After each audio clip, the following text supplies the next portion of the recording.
Hey, what's going on, guys? It's Mr. Shatterall on Too Many Opinions.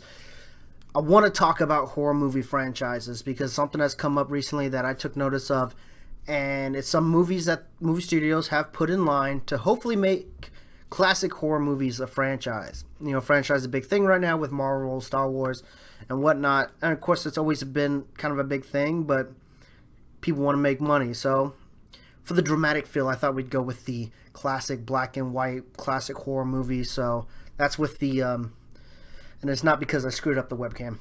So to get started, what started this whole idea of me wanting to talk about classic horror movies was and the reboot of them is that I saw an image of Tom Cruise next to somebody, and it was about the new Mummy movie. No, not Brendan Fraser's The Mummy. I think this is a whole different Mummy movie that they're making, and so Tom Cruise is in The Mummy. I guess the question is, do we actually need classic horror movie franchise? No, not really. I like the idea of, watching a classic horror movie and seeing Wolfman, Dracula, and stuff, but to make it a franchise, it would take a lot of good writing and this and that. And I just don't feel like we're at that point that we don't need it. Would it be nice? Yeah, sure, definitely would. Like I said, I love the Wolfman, Dracula. These are some of the classics. And whether you've noticed or not, that we've actually been getting kind of classic horror movie monsters and constant reboots where the movie studios are trying to bust out all these different monster movies to kind of whatever hits and whatever does great, well, let's build a franchise off that. And so they've been throwing stuff at a wall, and really nothing has been sticking. I guess it started before 2010, but the one that I remember the most was The Wolfman with, was it Valencia del Toro? I probably butchered his name, but if you saw it, it was decent. It was a decent movie. And then, of course, in 2014, we got Dracula Untold, which was a more superhero-style Dracula, which, didn't too hot. I, Frankenstein, which was just god-awful. And then recently, 2015, we got Victor Frankenstein with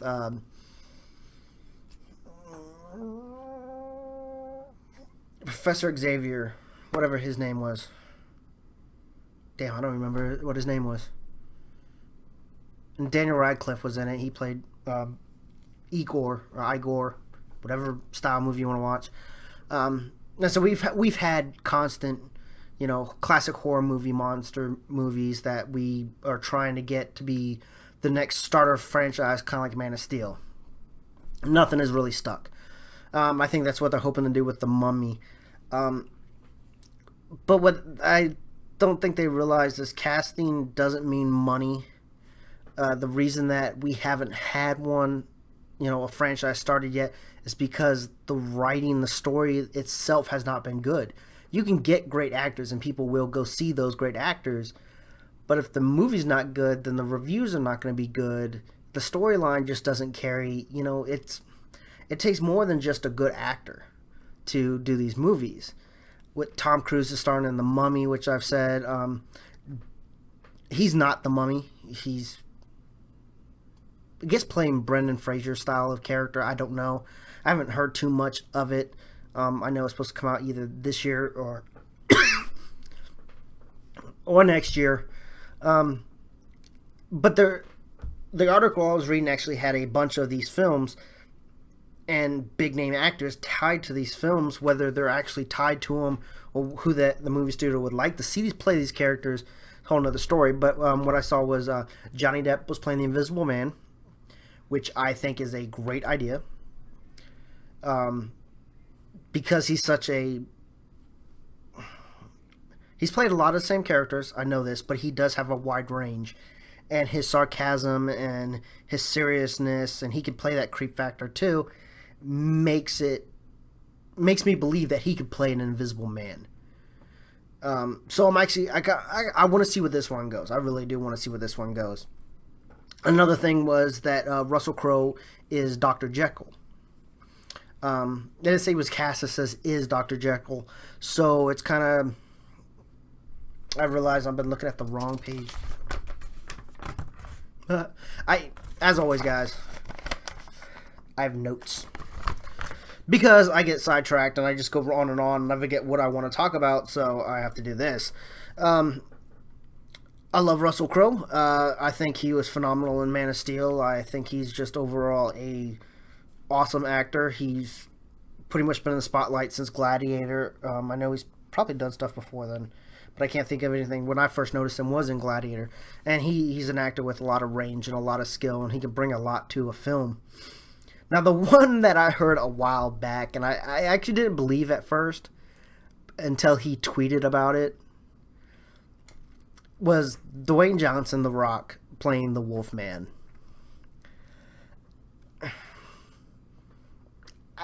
I don't know. I'm on the fence with it. We're talking about, is it going to be a modern day, or any of these films going to be modern day? Are they going to be set back way back when, or how they're going to do it? But then again, that comes all in the writing. But Dwayne Johnson, The Rock, the Wolfman. I know he's big, but you don't need a tall built actor to play the Wolfman, because that kind of takes away from the transformation, I guess. But I don't know. I'm on the fence with it. I don't know where that one's gonna go. So yeah, another one, but they didn't have anybody cast to it, was Van Helsing, which I thought was extremely interesting because Van Helsing, he hunts down monsters. He's the first Winchester for Supernatural. He's the legendary monster hunter. And if you're going to tie these movies together, he needs to be your main protagonist. I butchered that word so bad. It is late in my mouth. We just went dry, too. But he's the main character that I think they need to focus on when they go around franchise. Why not have a Van Helsing movie, but not feature so much Dracula or the first Wolfman or, you could do something there. I know we've had a Van Helsing with Hugh Jackman, which Kate Beckinsale. But it's not. That's not what we needed. That was too comical. We need something that's more serious, more ground gripping. And so I don't know. I feel like Van Helsing's where they should have started. Even Tom Cruise's Van Helsing. Well, no, I won't say that. Don't quote me on that. No. Anyways, but who they should cast, it's going to have to be a character that can carry a film, can carry a franchise, who's willing to be around for a franchise. I think there's a lot of solid actors out there that could really take on that role. Honestly, I would love to see Jensen Ackles play Van Helsing, and I think that would be incredible because, he already knows how to hunt monsters, obviously. But moving on, some of the monsters I didn't see were the Creature from the Black Lagoon wasn't on that list, which I feel like that's probably the hardest film to make besides Van Helsing, because you could go in so many different directions. You could take it as far as Anaconda and replace the snakes with Creature from the Black Lagoon. Another one on there is Phantom of the Opera. I feel like that'd be the easiest one. We all know the story, and that could be easily tied to, or in either modern days or the time that it was written. It could go either way. So there's a thing I want to do. It's called The Good, the Bad, the Ugly. It's something I want to start featuring in more videos, where it's kind of a trip down memory lane, so to speak. It's where you go through and you look at the good stuff that has come out. You look at the bad stuff, and you just look at the straight ugly stuff that's come out. And there's really no reason to do it. I just kind of thought it'd be kind of a good idea. So that's what we're going to go. We're going to go the good, the bad, the ugly. Starting off with the good. I thought the Wolfman was good. We're talking about the 2010 Wolfman. It was a compelling storyline. The acting I thought was for the most part decent. I'm not saying it's the Wolfman they should have let off with, but it is the one that I think they could have built a franchise around if they really focused on it. Another good one is League of Extraordinary Gentlemen. I thought about putting that with the bad, but the reason I kept that with the good was because a lot of people really enjoyed it. And I think that's where they should have continued with the franchise, but too many questions were like, was it really that great? Or, but a lot of people, they really enjoyed that film. I didn't like some of the characters in it, I like the Invisible Man. I thought he was pretty good, but I wasn't too thrilled on the idea. I don't know. It's just something about it wasn't really clicking for me. I guess it's bringing those monsters together and make them work as a team just wasn't really what I wanted to see. I think it would have been better if it was just a cast of humans, hunters that went after these monsters, and it was the monsters that were trying to spread everything, take over the world. But anyways, I'm dragging on, which is why I have notes. The good Underworld. Underworld is probably some of the best vampire movies that we have. The new Underworld is coming out soon. Underworld 5, I think that's what they're calling it. That comes out later on this year, and I'm super excited. Not a lot has been said about it. It's because I don't think it's carrying that many followers, I should say. But it's just that, and it's hard to describe why that movie was so good. Besides Kate Beckinsale's character, I don't know. I liked the storylines. I liked how they had it from here, and then it went to here, and then the characters they had in it. It was good writing, in my opinion. Even all the way up to the latest one, where, spoiler alert, werewolves took over. So I thought it was great. I thought it was good.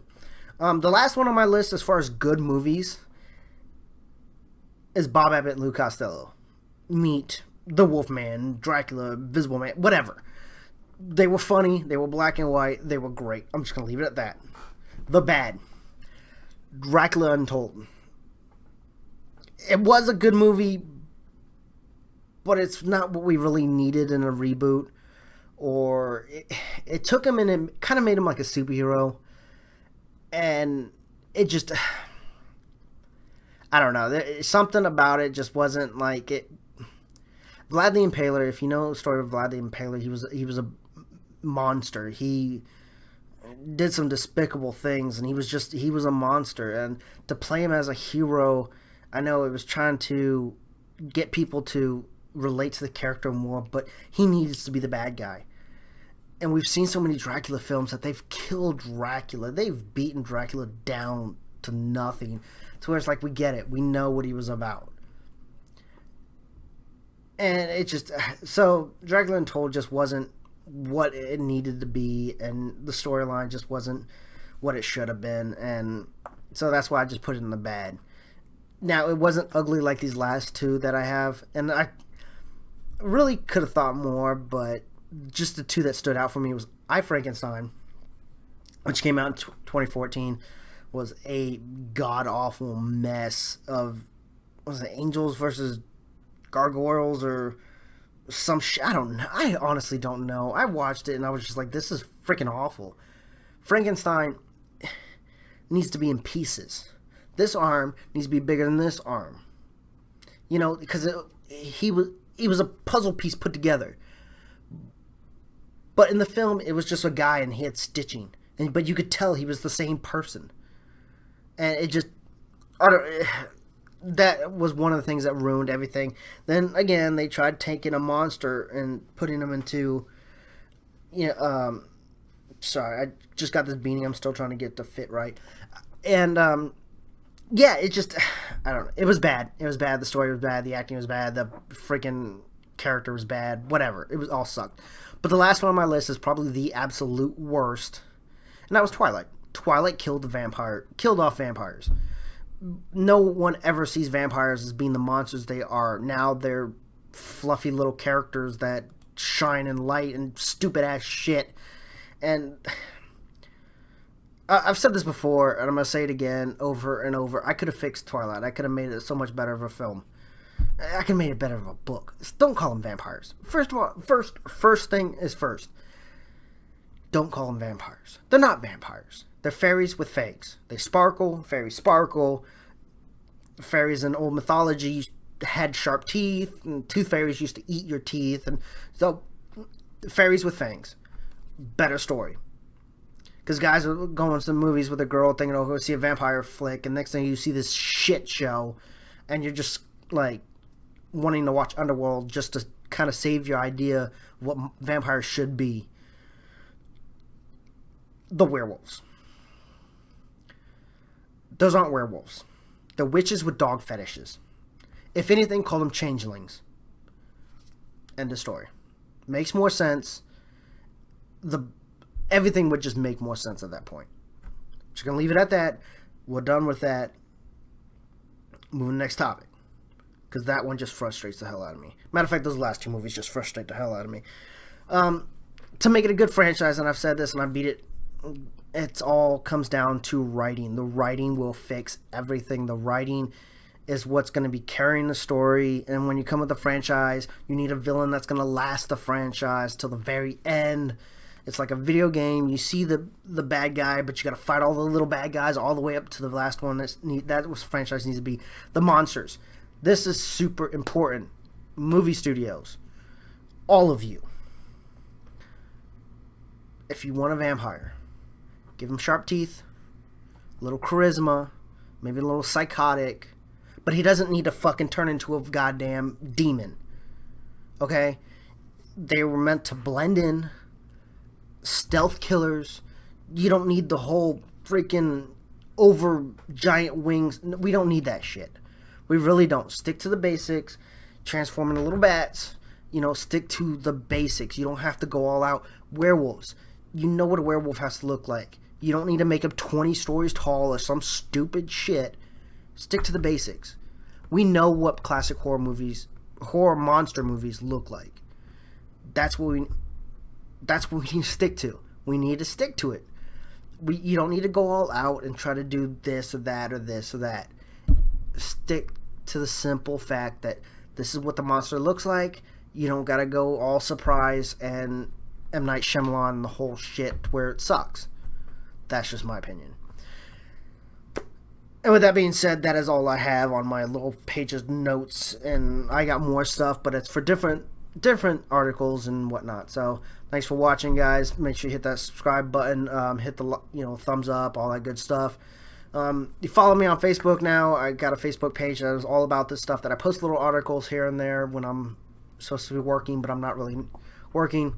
And just my opinions of different stuff I've seen, like the new Iron Man, Alien franchise, and this and that, and some stuff like this. So, like I said, hit the subscribe button, hit the follow button, all that good stuff, and thanks for watching, guys.